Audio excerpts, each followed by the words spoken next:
Hello and welcome back to Frances Works In, the vlog where one 20-something lives as a working artist. Today is the first episode of Frances Works in Education. So we're going to talk about just how I became an educator and why that's something that I include in being a working artist. My journey to being an educator kind of starts in my adult life, but kind of also starts in my childhood. So I'm going to start the earliest so that it can, because I think this is going to be a fun fact about me. You know how like every little kid gets asked, what do you want to be when you grow up? And most are like a firefighter, an astronaut, a ballerina. Well, what I wanted to be from like third grade until probably high school, honestly, was that I always told people that I wanted to be an author.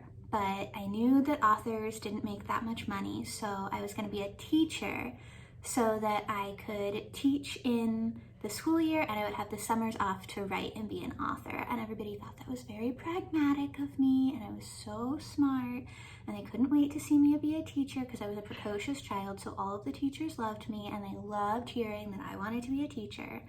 But then in middle school, I started volunteering after school in our elementary school, and I volunteered in a kindergarten class, and through that process I decided that maybe I did not have what it takes to be a teacher because I was very impatient with the children.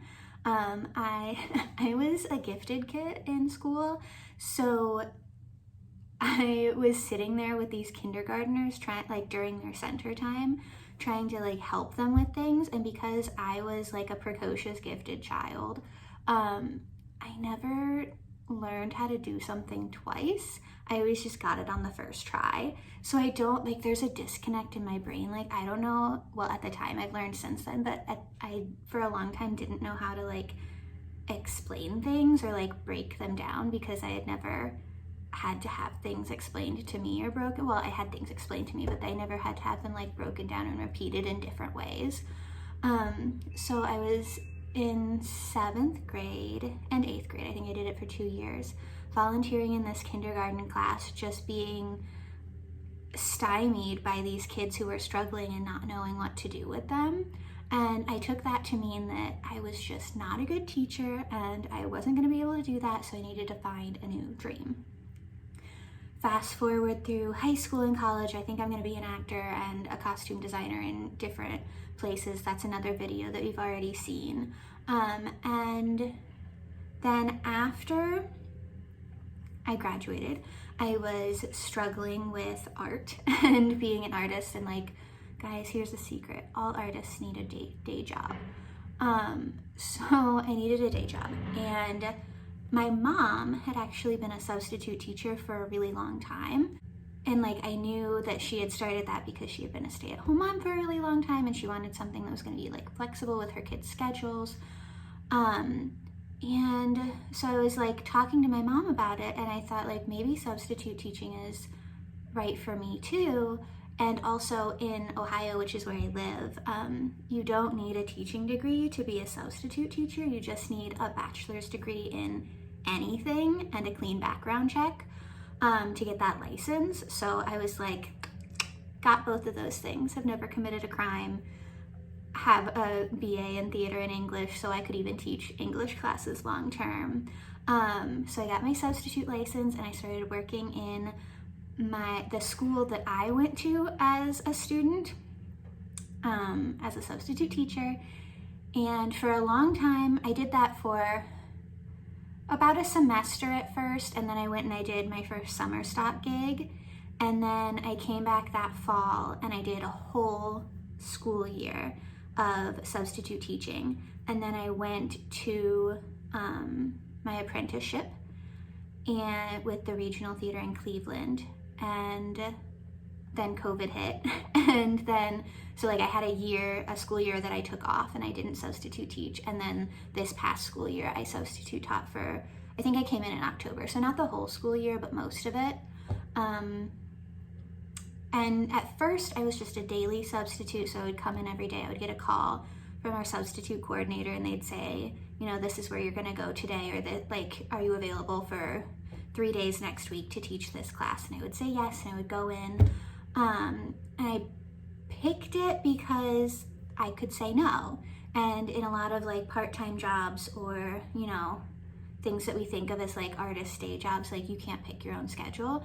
And with substitute teaching, you can't exactly either, because it's not like I can come in and substitute teach from 10 p.m. to 3 a.m. if I wanted to, or I can't do on Saturdays and Sundays. But I knew what the schedule was going to be every week, and if I needed a day to go shopping for a freelance job that I was doing, I could take that day and do that. So I really liked that, and I was for the first semester and then year that I did it, I just came in every day, and I had a different job every day. This past school year, I started doing long-term substitute teaching, and that's not a different licensure or anything. It's just something that you work out with the school. So I covered 2 maternity leaves, and that was really cool because it was more of an experience of learning what it's like to be a regular teacher, because substitute teaching and regular teaching are very different. They each have challenges, so I don't think one is harder than the other, but it's just a different experience. So it was really cool to do those maternity leaves where I was in a classroom for, one was 10 weeks and one was 8 weeks. So I was in for at least about 2 months both times. And I learned what it was like to be a regular teacher.